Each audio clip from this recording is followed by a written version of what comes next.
Welcome in, Sunday reaction show here on Always College Football. A lot that we need to get to. Not a lot of games in the SEC that were important, but the top team in the country, the Georgia Bulldogs, they did have a test. They had to go on the road to Tennessee where they took care of business and looked really good in the process. Carson Beck is one of the best quarterbacks in the country. A lot of people will say, well, I don't know. I got to see more. Maybe he can't run that well. Like, Carson Beck's legit, man. Just watch him. Watch the accuracy over the last 6 or 7 weeks, starting with the Kentucky game. He's really been great all year. People just don't want to give him his flowers. I don't know why. Probably because they haven't seen enough from him. He doesn't make enough highlight reel plays, but he's among the best quarterbacks in the country. I think he should be in the Heisman Trophy running. I think he's that good, and he's played excellent this year. They run away with it there after what was an interesting start. First play touchdown for Jalen Wright, but after that, there wasn't a whole lot there for Tennessee. I don't think that was as much about Tennessee as it was about Georgia. Sometimes it's like, well, is Tennessee that bad or is Georgia that good? I think it's more about Georgia's that good. They've really found themselves the last couple of weeks. The return of Brock Bowers has been massive. Rosemy-Jacksaint's been really important for them as well. Big body receiver that's physical, that can handle some of those down the field throws. So very impressed with Georgia. Nothing about that performance was all that surprising. If I'm going to get into it a little bit more, we'll get into it on Monday. They are legit. Very big fan of what the Georgia Bulldogs are doing right now. Ohio State, they handle their business. Never thought that Minnesota was going to have much of a chance, partly because I think Minnesota's offense is atrocious. They don't have enough athletes. I mean, if you're going to beat Ohio State, and you've got to be able to score a couple points, and they don't have enough athletes. It's as simple as that. They don't have dudes that are going to really scare you on the perimeter. So there's not going to be a whole lot that would concern Ohio State. That was an excellent performance. I don't know if it's any indicator for what's coming next week, but still feel good about what you did. They're taking care of business against the team that you should take care of business against. Maryland and Michigan. Not a clinic. Thought it might be. They're after the first quarter sitting there, and I'm actually doing the game up against it, so I have not had a chance to watch the tape just yet. But we're doing Miami-Louisville, and I had on the bottom right screen of one of our monitors, and it seemed like Michigan was completely controlling the game until something switched, something flipped, something adjusted. And I've read some articles about what went down. Sounds like Talia Tagovailoa had a pretty good day outside of the interceptions, but sounds like he had a pretty good day throwing the football. Sounds like they did a pretty decent job, at least after the first quarter, of figuring things out defensively. Had a red zone pick, had a couple things that we haven't really seen from Michigan this year. A couple self-inflicted mistakes. But I think that Maryland's a little bit dangerous. I remember watching this game last year. I remember calling this game last year, actually. Ohio State was at Maryland the week before. And my goodness, it felt so similar, didn't it? I mean, even in the final moments of the game, Talia Tagovailoa against Ohio State last year with a chance to go down and win it with the ball in his hands, a couple minutes left to play. He was dropping into his own end zone against the Buckeyes in 22. Well, here we are in 23, and it was like rinse and repeat, just change out the opponent. It was almost the exact same scenario. So looking at Michigan, I think they'll be fine. We'll, of course, preview everything for next week's game between Ohio State and Michigan. It's going to be an incredible performance. Ryobi is awesome, and let me tell you why. At the Home Depot, Saturdays are about two things: doing more projects with Ryobi and football. Listen, yard work's frustrating.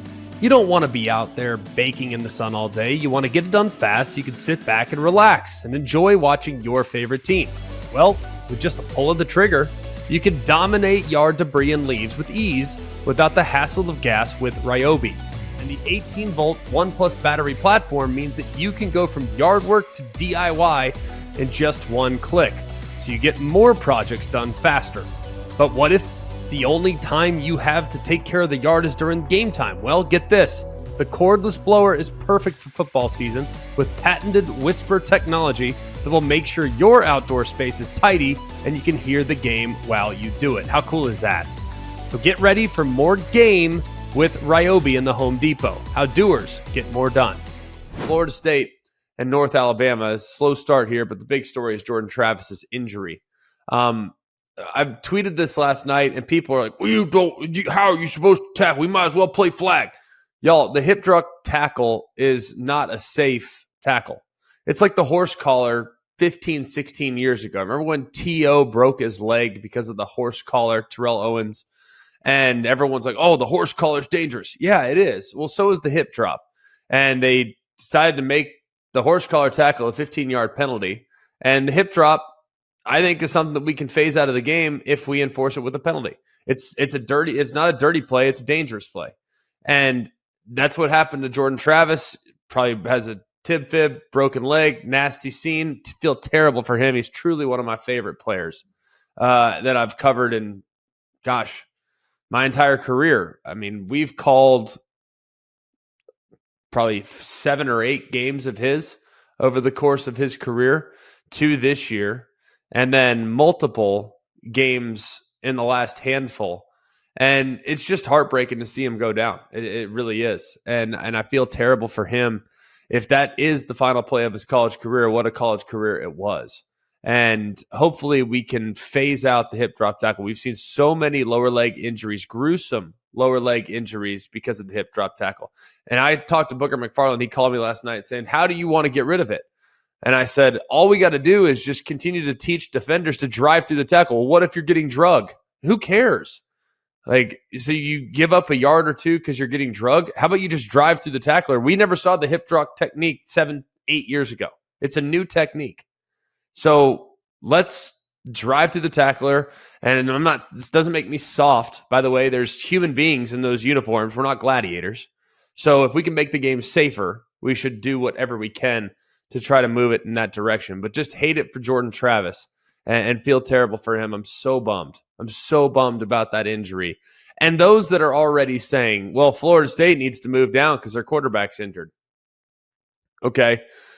That is an argument I will never be in support of, ever, under any circumstances, because the team is more than one individual. All right, if you're measuring them against other undefeateds, would that factor in? Perhaps, to an extent. But how do we know what Tate Rodemaker is going to be able to do? How did you feel? How would you have felt, if when Jaden DeLaura, we'll use an example from this year. I could go back many, many years, but I'll use the example from this year. Arizona football. The Arizona football team lost their quarterback early in Jaden DeLaura. They put in Noah Fafita, and Noah Fafita has been way better than Jaden DeLaura. Like, way better. So how do you know? Maybe Tate Rodemaker is going to be just as good. Maybe he's going to be just a slight drop-off. Are you really going to penalize the rest of the roster because of Jordan Travis's injury? You shouldn't. It is a team game after all. So I can't get on board with they need to move down now.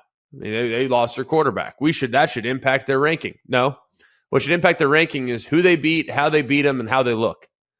And we don't know yet what Tate Rodemaker is going to be able to do. So I'm not going to sit here and be that concerned at the moment. Florida State, in my opinion, is still very much in control of their own destiny.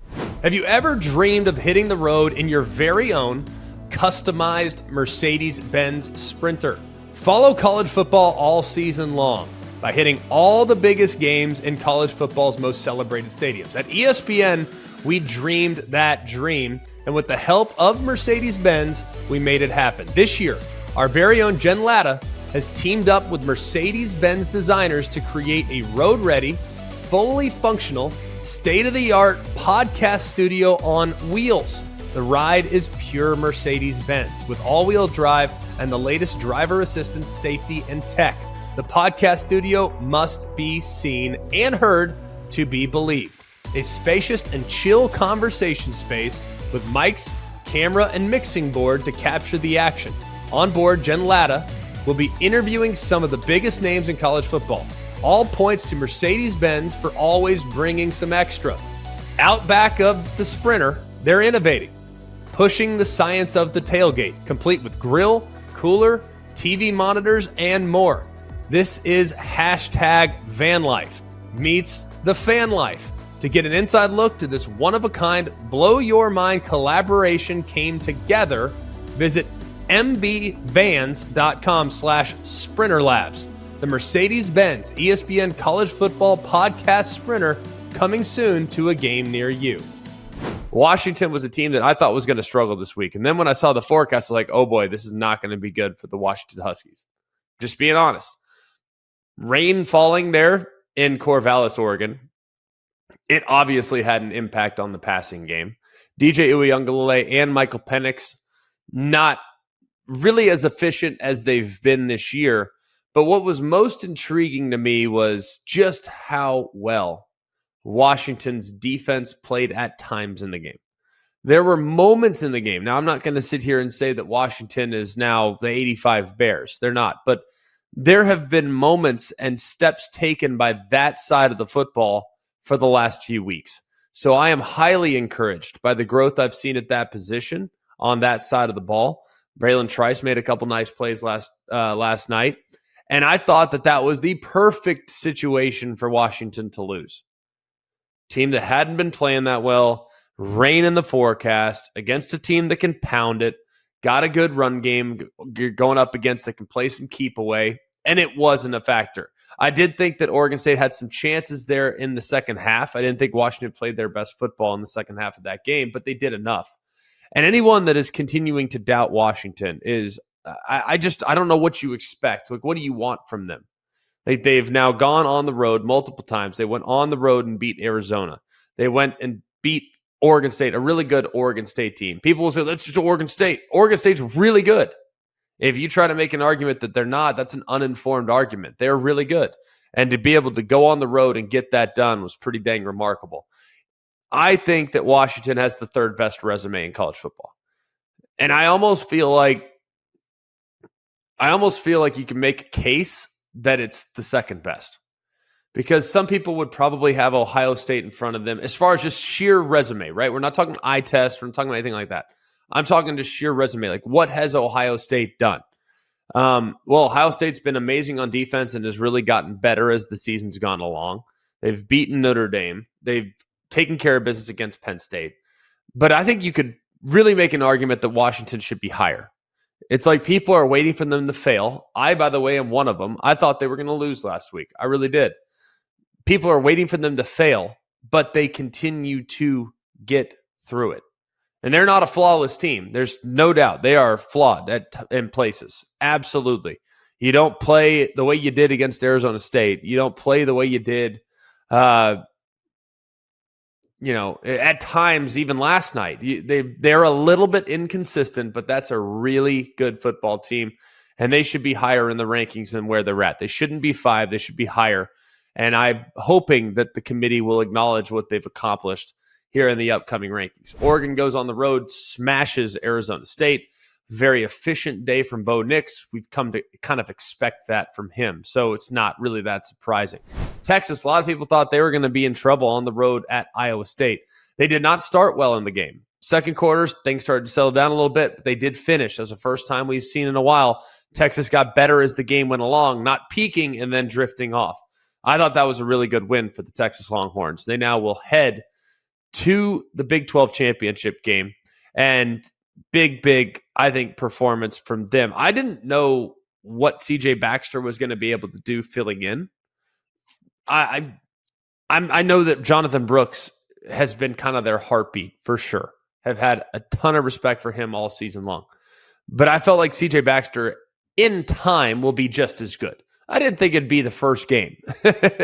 So I was very encouraged by what I saw from CJ Baxter. I think he's got a chance to be a good player as things move forward. And I don't know if there's going to be a huge drop-off in running back production there for the Longhorns. That's nothing against Jonathan Brooks. That's more out of a sign of admiration for CJ Baxter. So very encouraged there. Missouri gets the game-winning field goal. Harrison Mevis, that's his second, I believe, game-winning field goal this year. One against Missouri, one against Kansas State. So a good win for them. You smell that? That's the scent of fresh turf and freshly cracked Dr. Pepper, which can only mean one thing. It's college football season. So block off your Saturdays and swipe a sweet Dr. Pepper from the mini fridge, because there's a new season of high kicks, long throws, and Fansville commercial breaks to carry you all the way to the West Coast games. That's right, the fans are back, and this year things are heating up. We're talking about hot takes, more heartbreak, more layers of face paint, Get ready to drink in all the drama this season with the help of the most delicious college football tradition there is, Dr. Pepper, the one fans deserve. Louisville punches their ticket to the ACC title game. We were on the call for it. That was a highly entertaining game. If you didn't watch it, I feel bad for you because it was an awesome game, man. It was back and forth, lead changes, ties, big drama there at the end of the game with some Miami penalties, cost them 30 yards of field position when they were trying to do Hail Mary, and then they gave Louisville an opportunity to kind of get the ball off the goal line. It was wildly chaotic. And I thought Miami had a good plan. They played pretty well offensively. It just wasn't enough as Louisville and Jeff Brohm will be heading to the ACC title game in his first season. So very excited for them. That is their first ACC title game as well. They didn't have to win yesterday, but since North Carolina lost, that secured their spot. Even if North Carolina had won, it didn't matter because Louisville took care of business. Some other notable finishes. Loved seeing some of the pictures on Twitter of Illinois and Iowa being 3-2 after the first quarter. I got a chuckle out of that, not going to lie. Arizona hammers Utah. I'm telling you, Utah's just not very good. With all due respect, I've been saying this for weeks, and people have said, well, what do you mean? Utah's lost 4 of their last 7, and they're just not very good. They're really inconsistent. They don't have enough offense. Arizona, meanwhile, is excellent. 8-3. What a season so far for Jed Fish and company. Kansas State takes care of Kansas in the annual, I believe it's the Sunflower Bowl. I think that's what it is, but don't quote me on it. Oklahoma State bounces back after a really ugly first half to beat Houston. They should be in prime position. If I'm not mistaken, they have either clinched or they're a game or two away. Their magic number's about 1 to head to the Big 12 title game. So they're in a prime spot heading into the final weekend of the season to potentially get to the Big 12 title game. And then Tulane, Green Wave, they took care of business. They should be the top Group of 5 team as of right now. Introducing the AT&T 5G helmet, the world's first football helmet designed to level the playing field for deaf and hard of hearing players. Radio communication continues to be the primary way professional football coaches and players communicate during the game. But if the highest level of football requires athletes to hear, presents a significant gap for athletes that cannot. This discovery created an opportunity to apply the power of AT&T's 5G technology to make sports more inclusive. AT&T is a staple of college sports, always exploring ways to use the expertise in connectivity to advance the way coaches, athletes, and fans experience the game. Our collaboration led to the first ever 5G connected helmet. It sends the coach's play call from the device on the sidelines directly to a visual display lens on the helmet, meaning it does not rely on sound or hearing to communicate. So for the first time ever, these players can always get the same information from their coach as their hearing counterparts. The AT&T 5G helmet. AT&T, connecting changes everything. Learn more at AT&T.com/5G helmet. Helmet is not for sale. AT&T is a proud supporter of the Gallaudet Bison. It was a really entertaining weekend. I know I didn't hit Alabama. I'm doing that on purpose because I don't want to see games against FCS teams in November anymore. I just don't. I'm sorry. And that goes for, that's not a shot at Alabama. That's a shot across the board. Like, I don't want to see games against North Alabama. I don't want to see games against Chattanooga. I don't want to see games against, whoever at this point of the season. Play them in September. And I don't like seeing them. I will not have one conclusion from that game. It's worthless. It's absolutely worthless. And it needs to go away. And hopefully the SEC will do the right thing moving forward and adopt a 9-game conference schedule, hopefully. And I think that'll probably come. And then we'll do away with these November games against FCS opponents where the spread's 30. However, there's the one example this week where Auburn lost to New Mexico State. Shout out to Jerry Kill and Diego Pavia. Those guys are awesome. They're a really good football team. They're heading to the Conference USA title game. That's a really good football team, and Auburn found out the hard way, because that was a clinic. They made so many timely plays. It'd be like Auburn has them in like a 3rd and long situation, then boom, they'd make a play. It was wild, man. So congratulations to Jerry Kill and company and the Aggies for their big win. But that was about the only game of significance in the SEC on the weekend that didn't include Georgia and South Carolina and the teams that actually played real competition. So can we please get rid of the FCS game? Like, it's enough. I mean, it's 2023. It's enough. We're moving to 12-team playoff. Let's get rid of the FCS game in November. So those are the takeaways for today.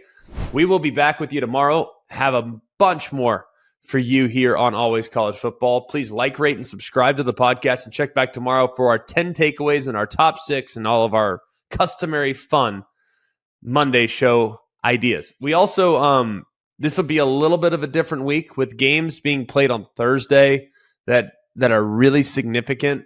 We're probably going to put out a show a little earlier. So if you check back in, I'll tell you exactly what our show distribution schedule is going to look like this week, but it's going to be different than it's been. So just keep a heads up. We'll have a show out on Wednesday for you more than likely, so that wherever you're driving for this Thanksgiving holiday, you'll be able to be prepared for some of the matchups that are going to be going on Thursday, Friday, and of course on Saturday. So for all of us here at Always College Football, for Mark, Jake, Jack, I'm Greg. We hope you have an amazing day. And remember, it's always college football.